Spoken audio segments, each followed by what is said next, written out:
반갑습니다. 오늘의 말씀은 마태복음 22장입니다.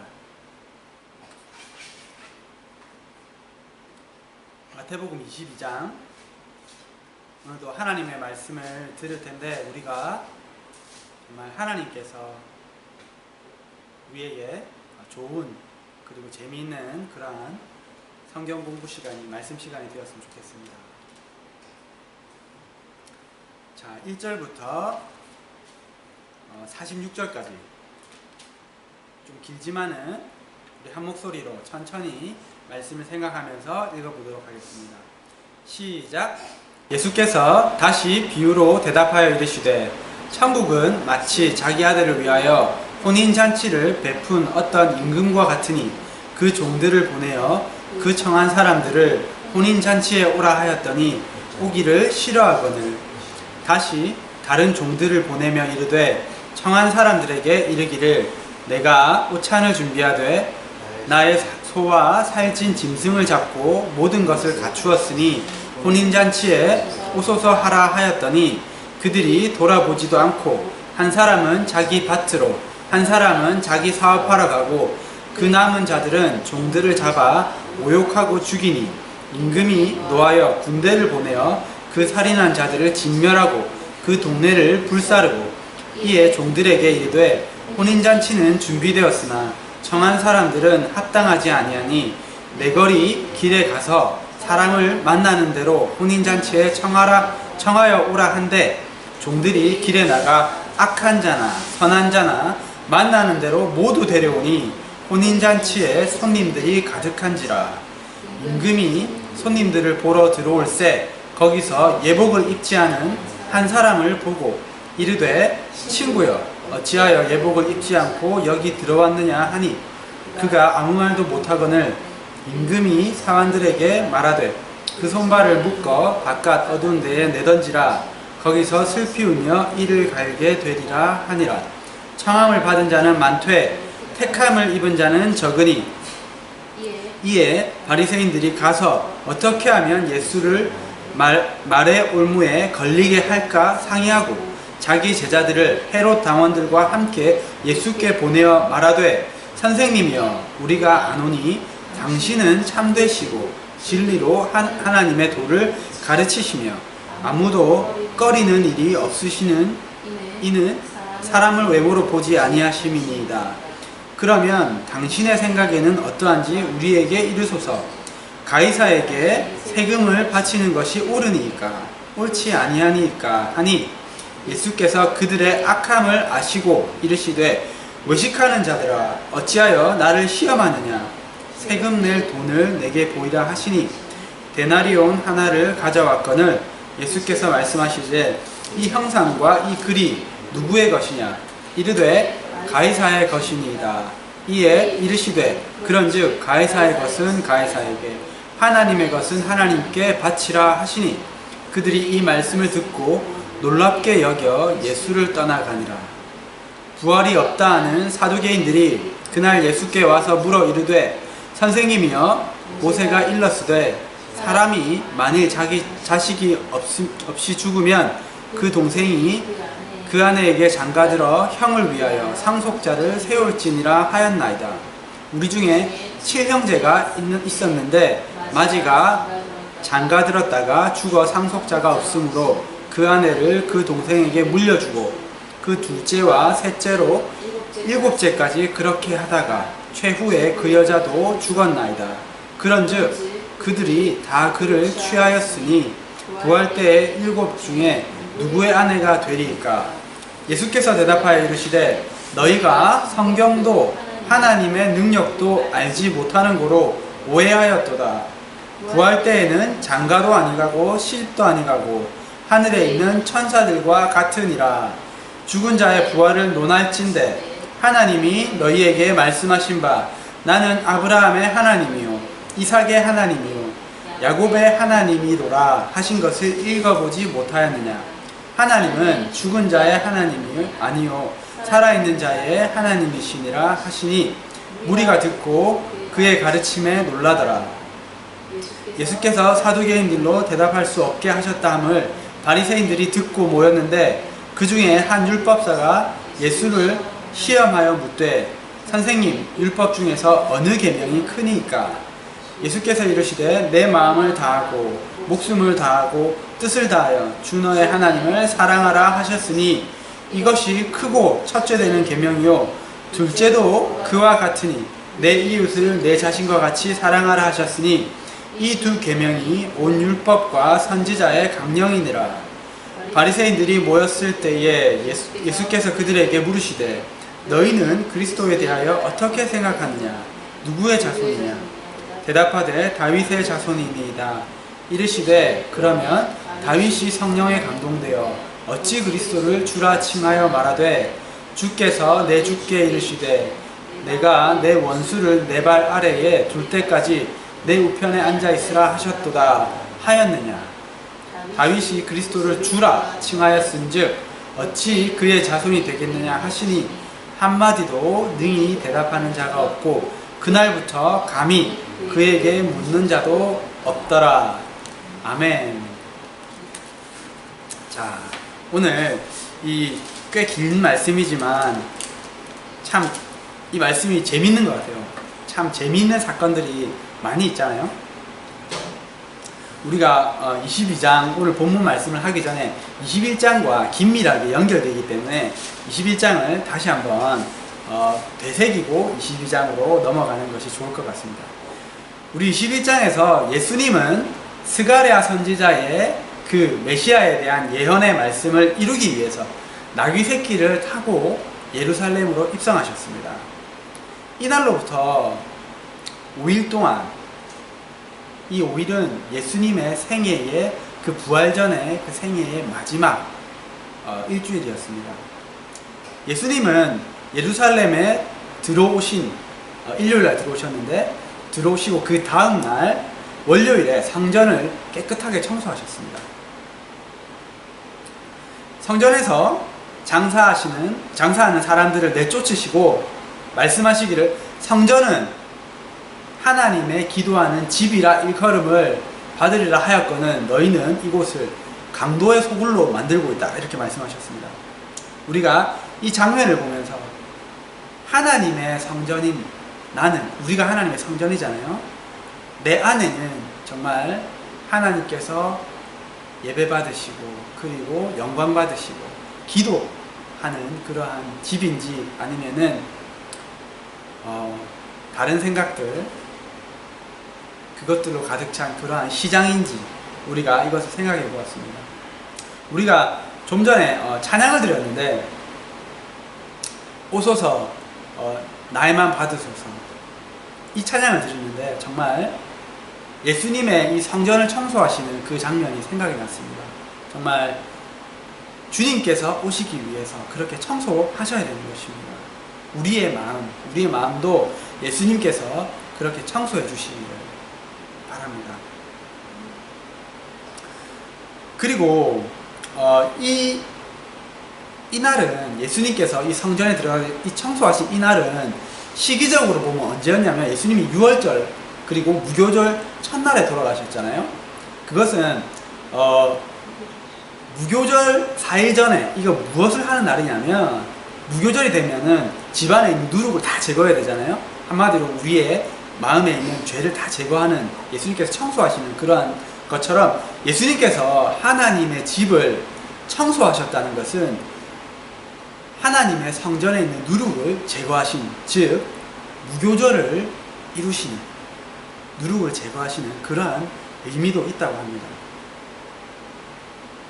그리고 우리가 또 무엇을 보았냐면 예수님께서 이른 아침에 성전으로 가시다가 시장하셨는데 마침 길 옆에 있는 무화과 나무를 보시고 따먹을 열매를 찾으셨습니다. 그런데 열매가 없는 것을 보시고 예수님께서 그 나무를 저주하셨는데 그 나무가 다음날 보니까 뿌리까지 다 말라서 죽어 있었습니다. 이것을 보면서 우리가 어떤 은혜를 받았냐면 잎은 일을 상징한다고 했죠. 잎에서 참 많은 일을 합니다. 광합성도 하고 호흡도 하고. 근데 하나님께서 우리에게 원하시는 것은 일이 아니라 종교 행위가 아니라 열매입니다. 그래서 우리가 참 내가 이 많은 일을 하는데 하나님께서 기뻐하시지 않을까? 물론 그것도 기뻐하시겠지만은 우리가 정말로 열매 맺는 것, 그것을 하나님은 더 기뻐하신다는 것입니다. 그것을 우리가 배웠었습니다. 그리고 21장 중반부 이후부터는 사실은 우리가 제가 제대로 정확하게 많이 말씀을 나누지 않았습니다. 이 부분에 어떤 내용이 있었냐면 예수님과 이스라엘의 종교 지도자들 간의 그 충돌이 본격적으로 심화되는 그러한 내용이 나옵니다. 대제사장들과 장로들이 예수님에게 이렇게 묻습니다. 아니 당신이 대체 무슨 권위로, 누구의 권위로 성전을 정화하고 사람들을 가르치고 이런 일을 하시오? 이렇게 물었는데 이에 대해서 예수님은 내가 당신들에게 하나 묻겠습니다. 그러면 세례 요한의 권위는 누구로부터 왔습니까? 이렇게 되물으시면서 그들이 할 말 없게 만드셨습니다. 그리고 계속해서 그 자신을 대적하는 그 종교 지도자들의 완악함을 꼬집기 위해서 세 가지 비유를 말씀하셨습니다. 이 21장 하반부에 이 두 가지 비유가 나오고 22장 오늘 본문 초반부에 보면 이 마지막 그 비유가 나오는데 그 첫 번째 비유는 어떤 비유냐면 포도원에 가서 일하라는 아버지의 명령에 첫째 아들은 가겠다 이렇게 말만 하고 가지 않았고 둘째 아들은 가지 않겠습니다, 싫습니다 했지만은 갔다. 세리와 창녀들이 세례 요한의 메시지를 듣고 회개하고 돌아온 이 두 번째 아들, 싫다 했지만은 돌아왔던 그 아들과 같고 너희들은 율법 선생들이고 종교 지도자들로서 첫째 아들과 같이 가겠다 했지만은 정작 그 말씀을 듣고 회개하지 않았던 첫 번째 아들과 같다 이렇게 말씀하셨습니다. 두 번째로 드신 비유는 악한 포도원 농부의 비유였습니다. 종교 지도자들은 포도원의 소출을 받기 위해서 주인이 종들을 보냈는데 그리고 심지어 그 종들을 때리고 죽이니까 그 아들까지 보냈는데 그 아들까지도 죽이고만 그 악한 농부들과 같다. 너희들은 하나님께서 계속해서 보내신 그 선지자들을 죽일 뿐만 아니라 이제는 나까지 죽이려고 하지 않느냐. 그렇게 예수님께서 그것을 말씀하신 것입니다. 그리고 오늘 본문 초반부에 1절부터 14절까지 그 세 번째 비유를 말씀하시는데 이러한 비유입니다. 어떤 왕이 자기 아들의 혼인 잔치를 준비하고 사람들의 그 잔치에 초대받을 사람들에게 미리 초청장을 다 보냈습니다. 그리고 드디어 준비가 끝나고 종들을 보내서 초청한 사람들을 불렀습니다. 그런데 막상 초청받은 사람들은 그 잔치에 오기를 꺼려 했습니다. 그래서 왕이 종들을 다시 보내서 그들에게 그 잔치에 오도록 그렇게 간청했지만은 이 사람들을 그 말을 무시하고 어떤 사람은 일하러 가고 어떤 사람은 장사하러 가고 어떤 사람들은 심지어 그 종들을 모욕하고 죽이기까지 했습니다.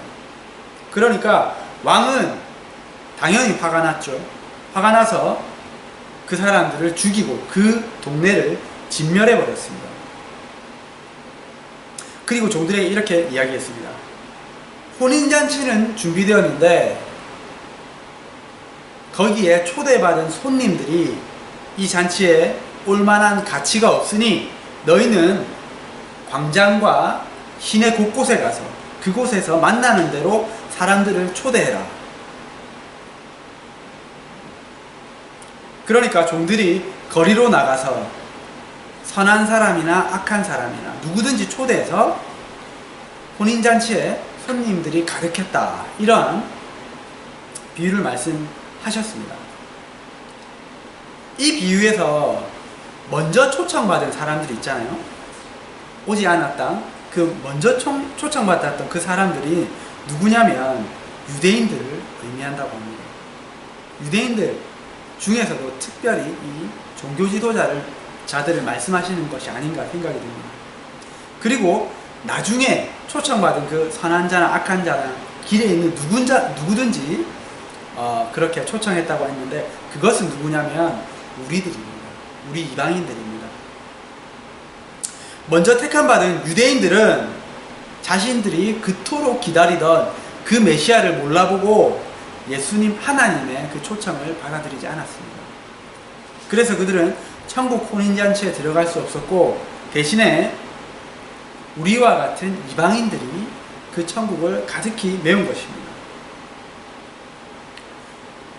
이 말씀을 보면서 우리도 정말 이 거리에 있었던 이방 사람들이었잖아요. 그래서 우리도 끊임없이 예수님께서 우리에게 명령하신 대로 계속해서 거리에 나가서 정말 악한 자든지 선한 자든지 이 천국 혼인잔치에 초청해야 되겠다는 그런 마음이 들었습니다. 그리고 이 왕이 잔치에 온 사람들을 보러 나갔는데, 그 중에 보니까 예복을 입지 않은 사람들이 있었습니다. 왕이 그 사람에게 물었습니다. 친구여, 어찌하여 외복을 입지 않고 이곳에 왔는가? 그러니까 그 사람이 아무 말도 못했습니다. 왕은 종들을 시켜서 이 사람을 묶고 바깥에 어두운 데 던져버려라. 그래서 이 사람이 영원토록 그곳에서 이를 갈게 될 것이다. 이렇게 말씀했습니다.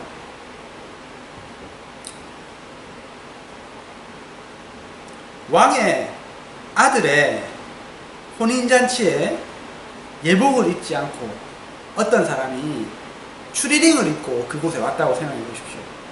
그것은 굉장히 무례한 행동입니다. 그리고 왕을 무시하는 행동입니다. 우리가 정말 이 나라의 총리의 스콧 모리슨인가요? 그 사람의 아들이 결혼하는데 거기에 초청받아 갔다고 생각해 보십시오. 우리가 제일 좋은 옷을 입고, 아니면은 진짜 좋은 옷을 사서 입고 가지 않겠습니까? 그런데 내가 그 자리에 추리닝을 입고 갔다고 생각해 보십시오. 얼마나 그 사람을 모욕하는, 무시하는 그런 행위가 되겠습니까? 그리고 이때에는, 예수님 당시에는 파티에 입고 갈 옷도, 그 파티를 초대하는 사람이 그 사람이 옷을 장만할 그러한 형편이 되지 않는 사람이라면 그 초청하는 사람이 옷까지 줘서 그 옷을 입고 오시오, 이렇게 하는 문화였다고 합니다. 그런데도 이 옷을 입지 않았다는 것은 굉장히 무례한 행동인 것입니다.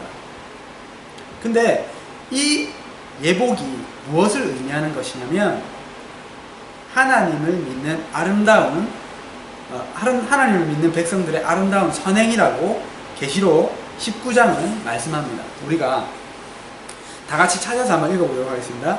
요한계시록 19장 7절부터 9절입니다. 예, 요한계시록 19장 7절부터 9절.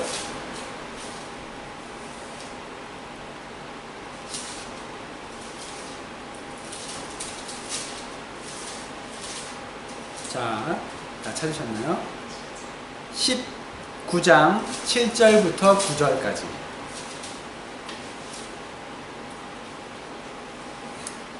시작. 우리가 즐거워하고 크게 기뻐하며 그에게 영광을 돌리세.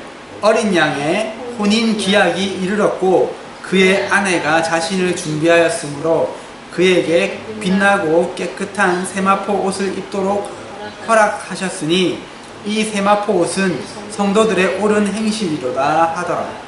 천사가 내게 말하기를 기록하라. 어린 양의 혼인잔치에 청함을 받은 자들은 복이 있도다.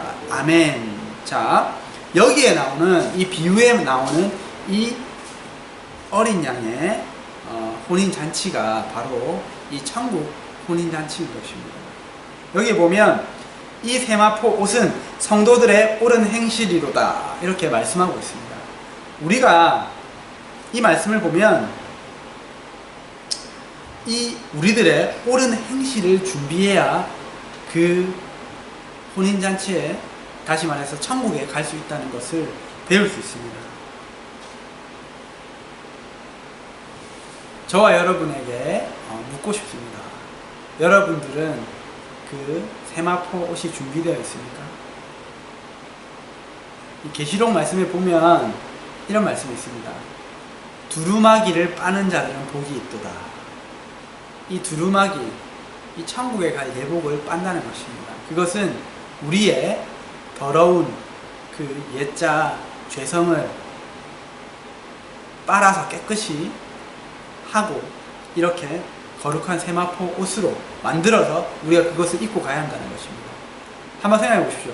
정말로 지저분한 진흙탕에서 뒹굴다가 그것을 우리 빨래판에서 빨래비누로 칠해서 막 깨끗이 빨면 어떻게 됩니까?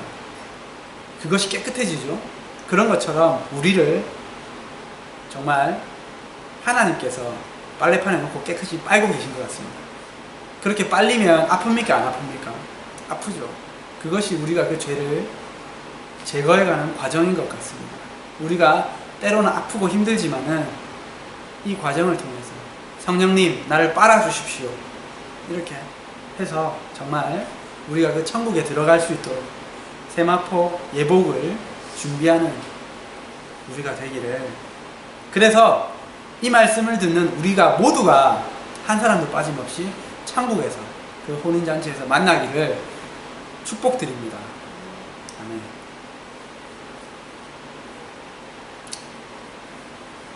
예수님의 비유를 들은 바리새인들은 당연히 기분이 나빴겠죠. 그래서 예수님을 함정에 빠뜨리려고 계획을 세웠습니다. 어떻게 하면 예수님을 그렇게 올무에 올가맬 수 있을까요? 그러다가 생각해 낸 것이 이것이었습니다. 자기 제자들을 헤롯 당원들과 함께 예수님께 보내는 것입니다. 그래서 이렇게 질문했습니다.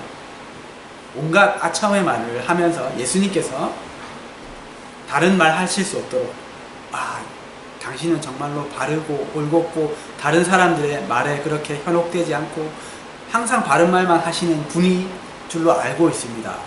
그런 예수님 한번 대답해 보시죠. 가이사에게 세금을 바치는 것이 옳습니까? 근데 여기서 바리새인들이 이 보냈던 헤롯 당원들이 어떤 사람들이냐면, 이 헤롯이 누구냐면 그 당시에 이스라엘을 다스리던, 그리고 그 중동 지방과 그 유럽을 다스리던 로마의 그 헤롯은 그 로마가 파견한 분봉왕이죠. 그 사람을 따르는 사람들입니다. 이스라엘 사람인데, 다시 말하면 이 사람들은 친일파와 같은 친로마파 사람들입니다.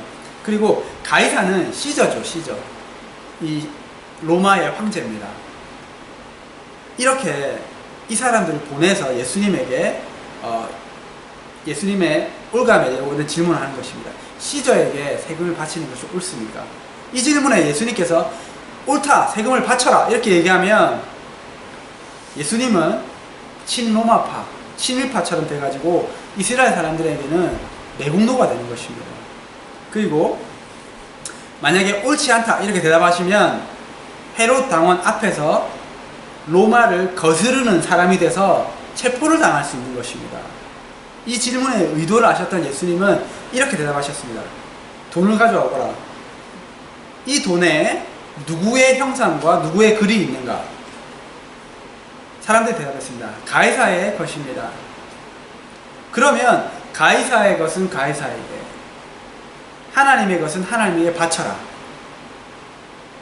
정말로 이 지혜로운 이 솔로몬의 그 아이를 갈라서 반씩 줘라.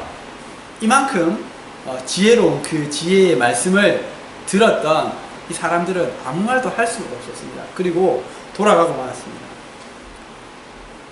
이 말씀을 준비하면서 이 말씀이 예수님께서 이 말씀하신 이것이 의미는 알겠지만은 무언가 더 깊은 영적인 의미로 무엇을 말씀하시는 것일까 이런 생각을 해보았습니다.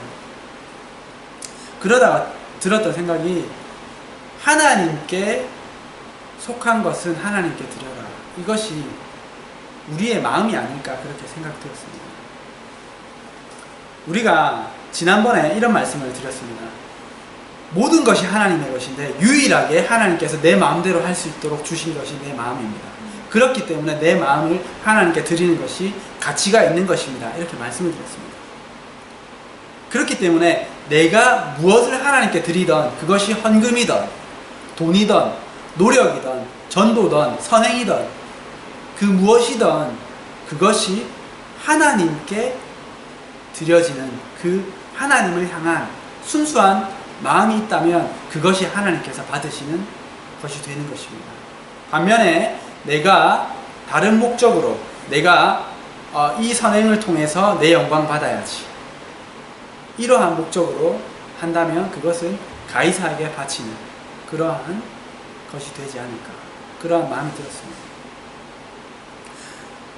우리가 무엇을 드리든지 정말 하나님을 사랑함으로 하나님을 향한 마음으로 하나님께서 받으시기에 합당한 예물로 드리는 저와 여러분이 되시기를 축복드립니다. 이번에는 또 어떤 사람이 찾아와서 예수님께 태클을 거냐면 사두개인들이 정말 이렇게 한 부류씩 찾아와서 예수님께 이렇게 하는 것을 보게 됩니다. 사두개인들이 예수님께 찾아와서 이렇게 묻습니다. 모세의 율법에 사람이 만약에 자식이 없이 죽으면 그 동생이 아내에게 장가들어서 형의 이름으로 상속자를 낳아주라. 왜냐하면 형의 그 이름을 계승한 사람이 없으니까 이렇게 하라고 말씀했습니다. 만약에 7형제가 있는데 그 형이 그 장자가 죽고 그 아내가 그 동생에게 장가들고 동생에게 장가들고 7명에게 다 이렇게 하였다면 부활 때에 이 여자는 누구의 아내가 됩니까? 이렇게 질문했습니다. 이것도 예수님을 공경에 빠뜨리려고 그렇게 이 사두개인들은 부활을 믿지 않았기 때문에 이 부활한다는 것이 말이나 됩니까? 부활할 때는 그러면 이 사람은 대체 누구의 아내가 된다는 말입니까? 이렇게 말한 것입니다. 근데 예수님께서 그 사람들에게 이렇게 말씀하십니다. 그것은 너희가 성경도 제대로 모르고 하나님께서 어떻게 일하시는지 하나님의 나라가 어떤지 제대로 알지 못하기 때문에 그런 질문을 하는 것이다. 이렇게 말씀하시면서 부활하면 너희는 시집도 가지 않고 장가도 가지 않고 결혼은 없다. 그리고 천사들과 같은 영적인 존재가 된다. 이렇게 말씀해 주셨습니다. 그리고 너희가 부활에 대해서 내게 묻는다면 이 말씀을 한번 잘 들어봐라. 하나님께서 광야에서 모세가 광야에 사람을 죽이고 도망가서 40년간 살았잖아요. 거기서 모세를 부르실 때 뭐라 말씀하셨냐? 나는 아브라함의 하나님이고 이삭의 하나님이고 야곱의 하나님이다. 이렇게 말씀하신 것을 읽지 못했느냐? 이 말씀을 우리가 메시지 바이블로 읽어보면 이렇게 합니다. I am the God of Abraham, Isaac and Jacob. I didn't say, 나는 말하지 않았다. I was the God of Abraham, Isaac and Jacob. 한글로 말하면 과거형으로 나는 아브라함의 아버지였고 야곱의 아버지였고 이삭의 아버지였다. 이렇게 말씀하시지 않았다는 것입니다. 우리 한국말로 보면 시제가 그렇게 중요하지 않지만은 이스라엘 말이나 영어에는 시제가 중요하기 때문에 하나님께서 현재 시제로 그렇게 말씀하셨다는 것입니다. 그 말은 고로 나는 지금도 살아있는 아브라함과 이삭과 야곱의 하나님이다. 그런데 이때는 모세와 아브라함의 그 차이는 잘 모르겠지만 최소한 몇백 년입니다. 이 몇백 년 전에 죽었던 사람들을 아직도 살아있는 것처럼 하나님께서 말씀하시는데 그러면 이 사람들은 죽지 않았단 말이다. 부활해서 살아있다는 말이다. 그렇기 때문에 부활은 있다. 이렇게 말씀하시는 것입니다. 우리가 얼마 전에 제 조카 희원이가 왔었죠. 그래서 그 4주 동안 크리스찬의 삶에서 중요한 4가지 덕목에 대해서 배웠습니다. 그것이 믿음과 사랑과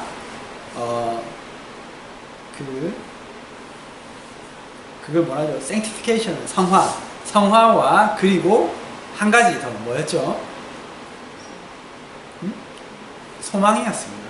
우리가 소망을 말씀할 때 무엇을 말했냐면 부활의 소망과 천국의 소망에 대해서 이야기했습니다. 예수님은 지금 이 바리새인들의 이 말씀을 하시고 4일 뒤에 죽으셨습니다. 그리고 3일 뒤에 부활하셨습니다. 그러니까 이 말씀을 하시고 일주일 뒤에 부활하신 것입니다. 야, 부활 있거든. 내가 좀 이따 부활할 거거든.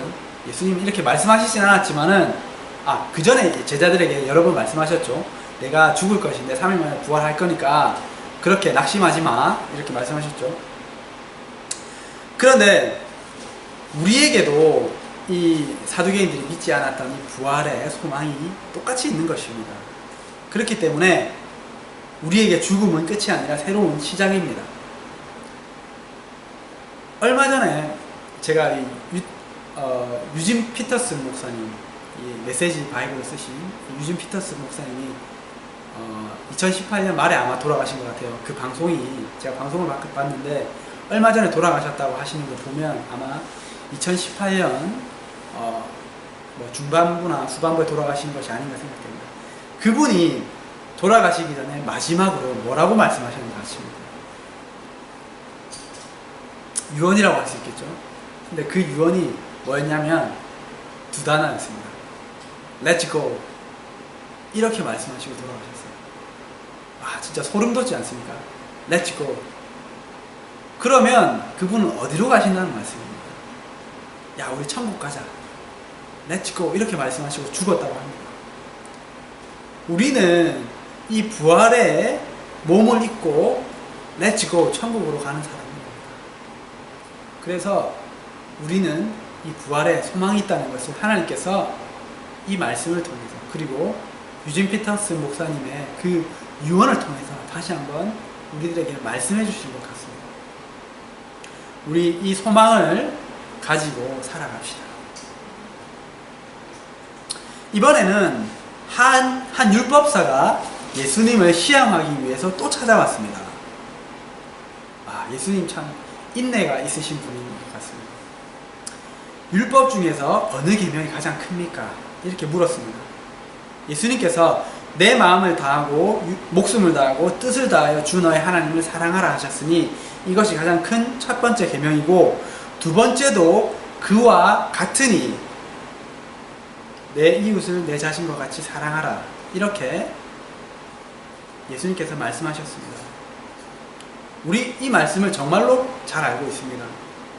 그리고 이 말씀과 같이 하나님을 우리가 사랑하려고 노력합니다.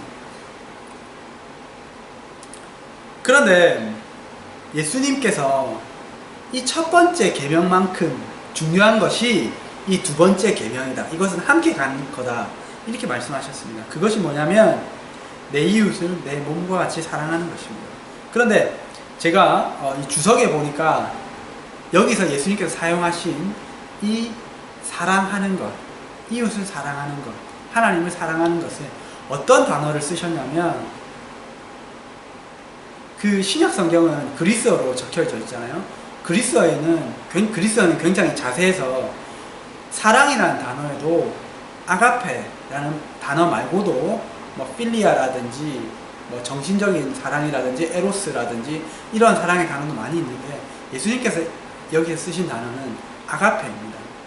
즉 무조건적인 사랑, 하나님께서 우리에게 하시는 사랑, 부모가 자식에게 하는 그 사랑을 내 이웃에게 하라고 예수님께서 그것이 두 번째로 중요한 말씀이라고 말씀하신 것입니다.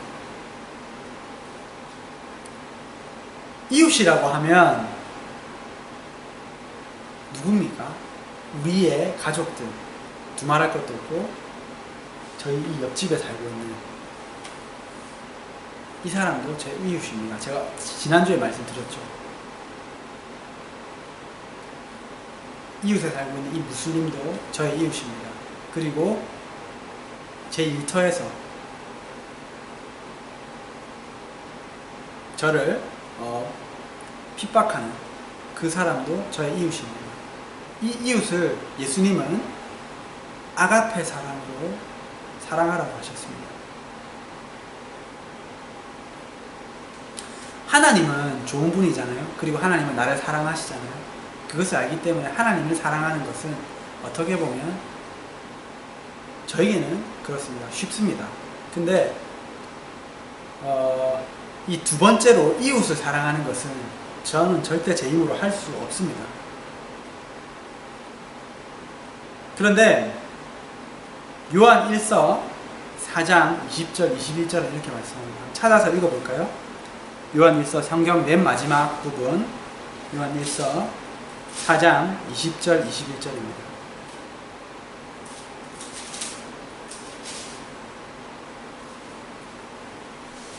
요한 1서 4장 20절 21절 시작. 누구든지 하나님을 사랑하노라 하고 그 형제를 미워하면 이는 거짓말하는 자니 눈에 보이는 그 형제를 사랑하지 아니하는 자는 눈에 보이지 않는 하나님을 사랑할 수 없느니라. 우리가 이 계명을 주께 받았으니 하나님을 사랑하는 자는 또한 그 형제를 사랑할지니라. 이렇게 말씀하고 있습니다. 우리가 하나님을 사랑한다 말하면서 눈에 보이지 않는 하나님을 사랑한다 말하면서 정작 눈에 보이는 옆에 있는 형제, 이웃을 사랑하지 않는 사람은 거짓말하는 사람이라고 말씀하고 있습니다. 그 말은 그 이웃도 사랑해야 된다는 거죠. 우리가 지난번에 사랑에 대해서 배웠습니다. 이웃을 사랑하는데 얼마만큼 사랑해야 되냐면 나 자신을 사랑하는 것만큼 그 기준으로 사랑하라고 하십니다. 이 말도 안 되는 이 사랑의 기준을 우리는 할 수 없다고 지난번에 나눴죠. 어떻게 할 수 있냐면 우리의 사랑을 하나님의 사랑으로 채워야 됩니다. 그래야지 그 사랑을 할 수 있습니다. 정말 내 이웃을 내 몸과 같이 사랑하는 이 불가능한 사랑을 하나님의 사랑으로 할 수 있는 저와 여러분이 되시기를 다시 한번 바라고 기도합니다. 마지막으로 이번에는 예수님께서 그곳에 모여있는 사람들에게 물으셨습니다. 너희는 그리스도에 대해서 어떻게 생각하니? 그리스도라는 것은 메시아입니다. 구원자. 그들이 그렇게 기다려왔던 메시아. 누구의 자손이라고 생각하니? 그러니까 그곳에 있던 오늘 본문에는 바리새인들이라고 나오죠. 이 사람들이 대답합니다. 다윗의 자손입니다. 예수님께서 말씀하십니다. 그러면 어째서 다윗이 성령에 감동되어서 시편을 쓰기를, 이 말씀이 시편 말씀이거든요. 그리스도를 주라 칭하면서 내 주께서 내 주에게 말씀하시기를, 이 그리스도죠, 메시아죠. 내가 네 원수들을 네 발등상에 둘 때까지 내 우편에 앉아 있으라, 이렇게 말씀하셨다. 이 말씀을 기록했느냐, 이렇게 말씀하시는 것입니다. 어떻게 자기 자녀를, 자기 자손을 내 주라고 말하겠느냐. 그러므로 비록 그리스도 메시아는 다윗의 혈통으로 왔지만은 다윗보다 훨씬 더 높은 자고 하나님의 아들이다. 나다. 나를 믿어라. 이렇게 우회적으로 말씀하시는 것입니다. 제가 이 말씀을 볼 때 이 기사가 누가복음에도 마가복음에도 기록되었거든요. 이 예수님께서 재미있게 말씀하신 것 같아요. 진지하게 너희들 다윗이 그렇게 말했는데 이렇게 말씀하신 것이 아니라 재미있게 말씀하신 것 같아요. 그러니까 마가복음에 보면 이 말씀을 사람들이 즐겁게 들었더라, 이렇게 이야기하고 있거든요. 그러니까 사람들이 막 웃은 거예요. 농담식으로 이렇게 말씀하셨던 겁니다.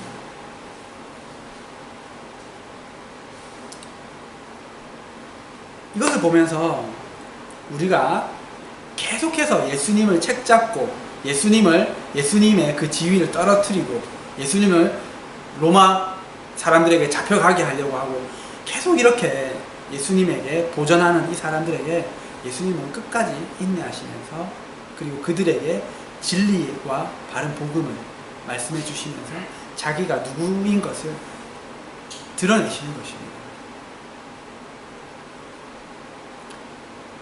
이 예수님을 보면서 어떤 마음이 느껴졌냐면 그들을 사랑하시는 거예요. 그들을 얻고자 하시는 그 마음, 그것이 느껴졌습니다. 예를 들어서 오늘 마태복음에 이 예수님에게 가장 큰 계명이 무엇입니까? 이 질문을 했던 사람은 예수님을 시험하고자 왔다고 기록하고 있습니다. 그런데 이 사람이 예수님의 그 말씀에 감명을 받은 것 같아요. 왜냐하면 같은 기사를 기록하고 있는 마가복음에 이것을 훨씬 더 자세히 기록하고 있는데 이 사람이 예수님의 하신 말씀, 예수님 말씀 정말 맞습니다. 정말 예수님의 말씀이 제사를 드리고 번제를 드리는 것보다 훨씬 더 하나님께서 받으시는 것입니다. 이렇게 대답합니다. 그러니까 예수님께서 이 사람이 뭐라고 말씀하시냐면 네가 하나님의 나라에서 멀지 않구나 이렇게 말씀하십니다. 정말 이 말을 들었을 때 이 율법사의 마음이 정말 저였다면 예수님을 책잡으러 시험하려고 왔지만은 그 마음이 녹아서 예수님을 믿게 되었을 것 같습니다. 우리도 이 예수님처럼 정말 이 복음을 전하다 보면 나를 책잡고 나를 미워하고 나를 막 궁지에 몰아들여서 막 말싸움에서 이기려 하고 이런 사람들을 정말 많이 만납니다. 그 사람들을 만날 때에 예수님처럼 이렇게 온유하게 지혜롭게 끝까지 내 안에 계신 하나님, 내 안에 있는 이 복음을 말할 수 있는, 그래서 그 사람들의 마음을 얻을 수 있는 그러한 저와 여러분이 되시기를 축복드립니다. 우리 기도드립시다. 기도드림으로 말씀을 맺겠습니다. 먼저 예수님께서 비유를 통해서 예복을 준비하라고 말씀하셨습니다. 정말 예수님께서 그 성전을 청소하신 것처럼 성령께서 내 안에 있는 더러운 이 옛자를 빨아주셔서 그 구정물이 다 빠져나가고 내가 예수님의 신부로 설 수 있는 그러한 자가 되기를, 천국 잔치에 갈 수 있는 그러한 자가 되기를 기도하시기 바랍니다. 그리고 우리가 무엇을 하든지 하나님을 사랑하는 그 마음이 있다면 하나님께서 받으실 것입니다. 내가 무엇을 하든 사랑하는 마음으로, 하나님을 사랑하는 마음으로 할 수 있도록 기도하시고 또 우리에게 영원히 어려운 숙제인 내 이웃을 내 몸과 같이 사랑할 수 있게 하나님의 사랑을 듬뿍 부어달라고 기도하시고 마지막으로 예수님과 같이 나를 대적하는 같이 천국 가자고 하는 나를 대적하는 그 사람들에게 끝까지 복음과 진리를 전할 수 있는 사람이 될 수 있도록 기도드림으로 말씀을 맺겠습니다.